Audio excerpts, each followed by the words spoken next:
मालेगाव बॉम्बस्फोट प्रकरणाचा निकाल जाहीर, आरोपींची निर्दोष सुटका। दहशतवाद ना कधी भगवा होता ना कधी राहणार, सीएम फडणवीस यांची मालेगाव बॉम्बस्फोट प्रकरणावर पहिली प्रतिक्रिया।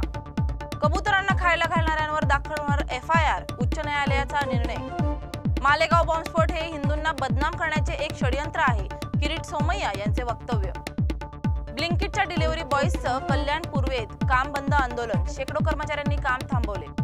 हतनूर धरणाचे 14 दरवाजे उघडले, भुसावळ जवळील हतनूर धरणातून तापी नदीत 21,754 क्युसेक वेगाने पाण्याचा विसर्ग सुरू।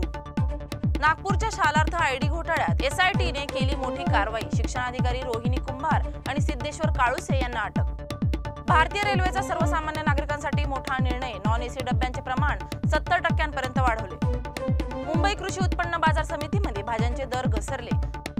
गुवाहाटीतील हिट अँड रन प्रकरणात प्रसिद्ध अभिनेत्री नंदिनी कश्यपला अटक।